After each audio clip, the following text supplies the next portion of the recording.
Minnesota 15-year-old Justin Auberg came out to friends at age 13, after which the harassment and bullying began. It grew as he moved from middle school to high school. When he found the harassment more than he could bear, he hung himself in his room and was found by his mother.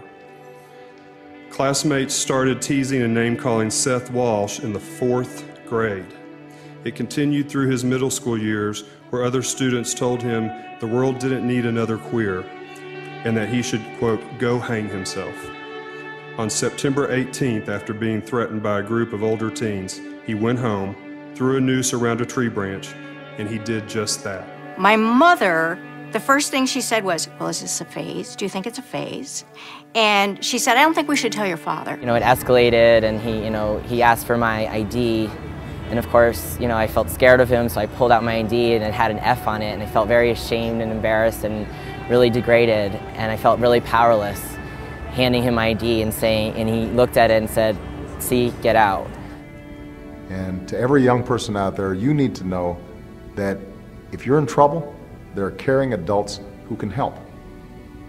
I don't know what it's like to be picked on for being gay, but I do know what it's like to grow up feeling that sometimes you don't belong. You know, one thing led to another. We were cuddling and just kissing and gazing into each other's eyes, if you will. And the next thing I know, all I hear is my trembling mother's voice saying, so, you're gay. I attempted to kill myself, and I'm very happy today that that attempt was unsuccessful.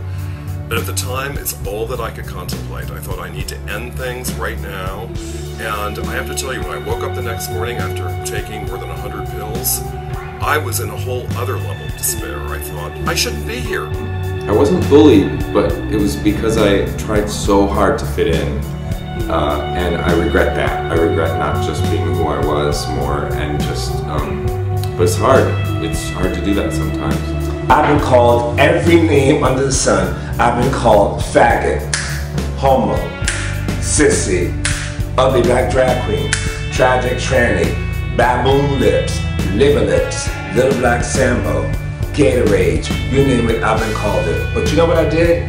I took my life in my own hands. It gets better when your father starts shouting at the bully within, instead of being the bully, turning a debate into violence.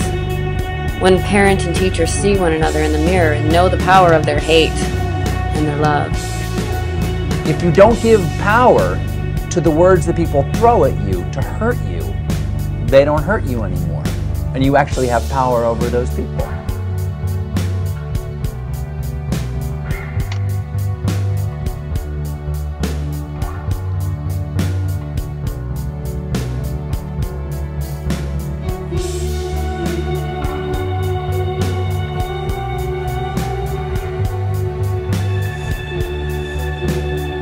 You don't need to scratch inside.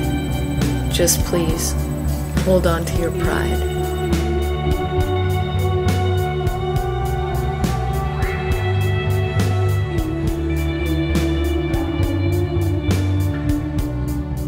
She just said, just out of nowhere, she just said, I'm sorry. I didn't know how to, I didn't know what to do. I'm sorry that I didn't know how to deal with it. She had her way, and she thought that was the way, and it didn't work. How you react to the situation is absolutely something that your child is always going to remember for the rest of their lives. And there are 3 words that your child, now more than ever, needs to hear you say, and that's I love you. That's it. It's the most important thing that you can say. They're not asking you to throw them a parade. They're not asking you to be happy about it. They're not even asking you to understand. They're just asking that you'll simply love them, just like you always have, unconditionally. I need to fight for what's right.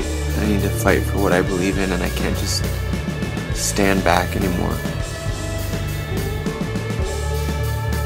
Maybe that's why this all happened. Maybe this is part of the reason, is to open my eyes and to inspire me to want to make a change and want to fight for equality.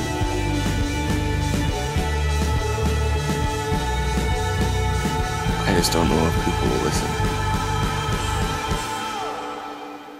But I guess no one's gonna listen if I don't talk.